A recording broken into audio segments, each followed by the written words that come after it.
Velkomin aftur í föstudagsþáttinn.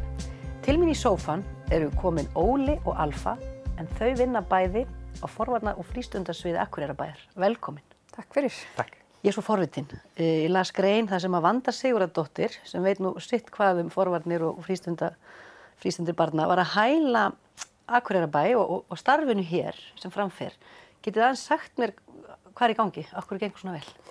Já, sko það sem að ástæðan fyrir því að Vanda var að tjá sig þarna var að við vorum með málþing vegna hugmyndar sem við höfum verið að vinna með og starfsaðferð sem er kallið TimeWise. TimeWise, Og eins og nafnið gefur til kynna, gengur þetta svolítið út á bara að vera meðvitaður tímanotkun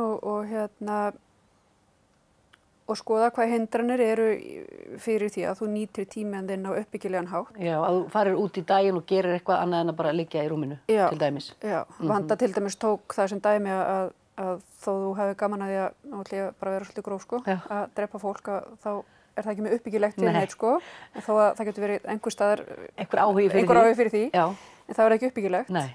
Þannig að það er þá dæmi sem er neikvæð nýting á tíma.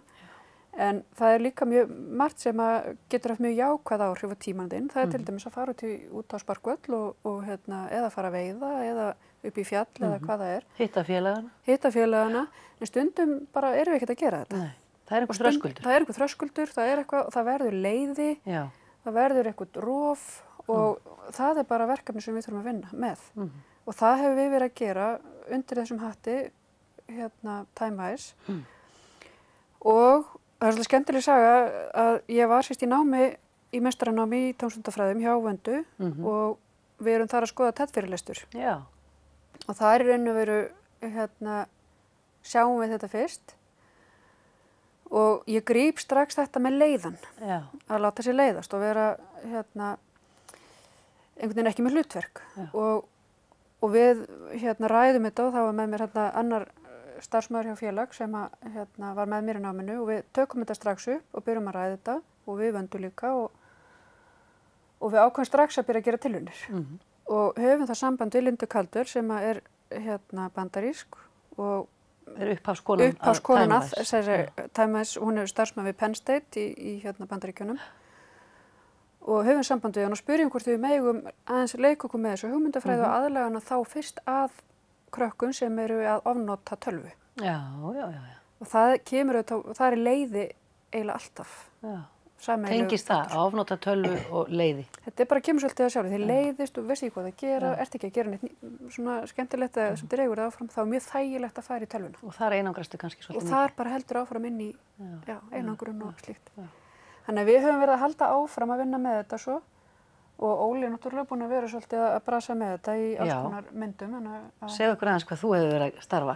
Já, þetta var bara svona í kjölfarið að því að við stofnuðum með svona strákaklúbba. Eða strákaklúbb fyrir þessa stráka sem voru í ofnótkun á tölvu. Og við höfum búin að vera að þróa þetta síðustu árin þannig að við höfum reynað að fá þá til þess að nýta tíma sem betur. Líta upp úr tölvunni. Og bæði með því að mynda nýjan vinaskap og hóp og síðan að kynna það fyrir uppbyggilegum afþreyingu til sem þið geta síðan nýtt frítíma sinni í að sækja frekar. Og við höfum verið að fara svona hér og þar út bæinn og kynna það fyrir íþróttum og tómstundum og öðru slíku. Það bara allt í boði raun og veru allt sem við segja. Við getum sagt bara, keilu eins og það var og við vorum með pílu og skotfimi og bogfimi og þetta svona sund og fótbolta, allt þetta klassíska, skíði eða hvað? Sko, þeir reynda að fá góða kannski kynningu á fótbolta og handbolta það þarf ekki að kynna það fyrir þeim, það er satt. Þeir eru reyndar og þetta eru einmitt strákarnir sem fundu sig ekki í þessum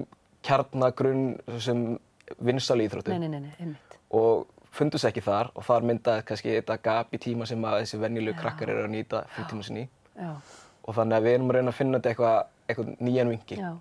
Og þá höfum við verið mjög heppin með hvernig íþróttastarfi í bænum hefur tekið á móti okkur og hjálpað okkur.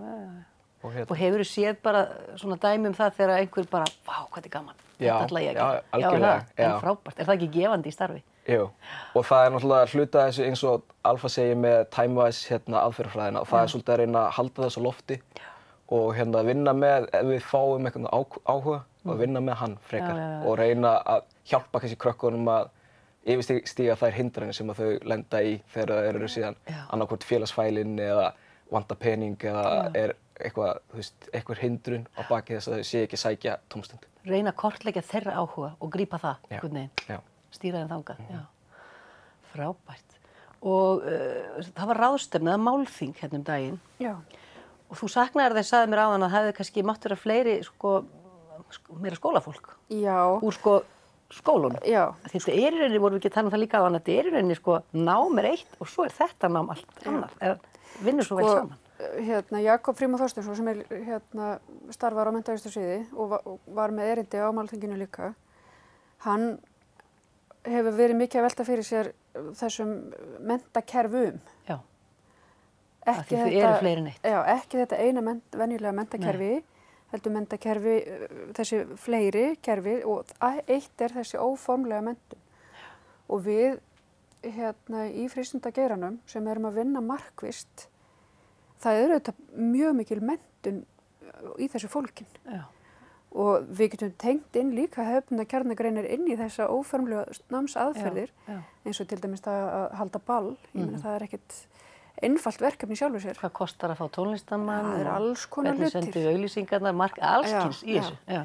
En við trúum því líka að mennt er ekki máttur nema þú sért sáttur.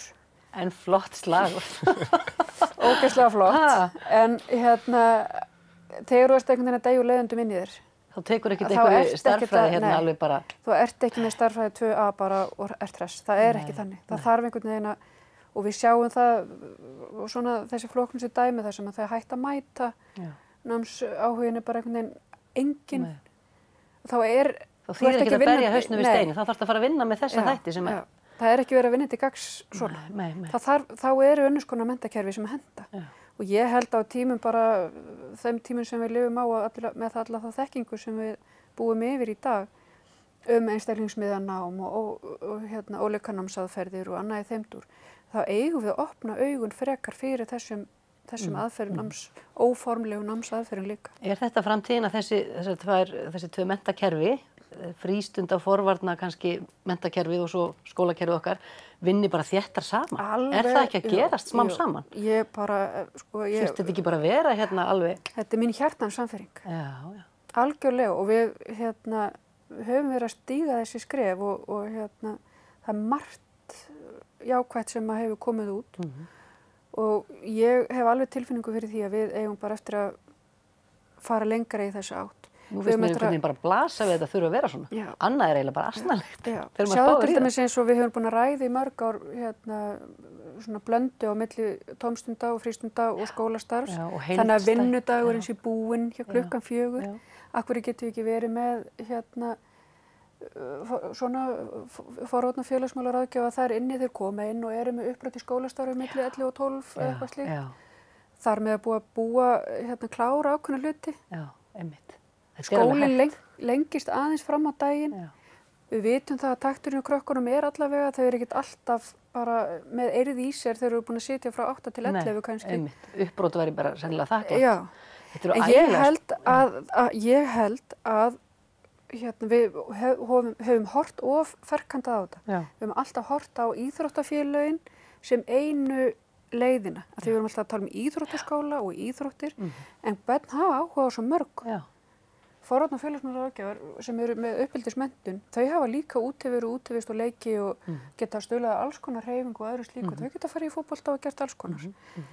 Svo geta íþróttafélögin komið líka að. Já, en það er bara svo margt. En það er ákveðin grunnur, þetta er ákveðin líka svona jafnaðar hugsun, að öllum standi til boða að taka þátt í fjölbreyttu frítímastarfi.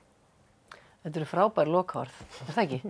Því miður er tíminn hlaupinn frá okkur, en ég hlakka til að sjá þessi kerfi vaksa þéttar saman því það hlýtur að vera framtíðin, held ég það ekki? Þú bladraði alltaf mikið. Nei, þetta var glæsilegt. Takk kærlega fyrir komuna. Takk fyrir.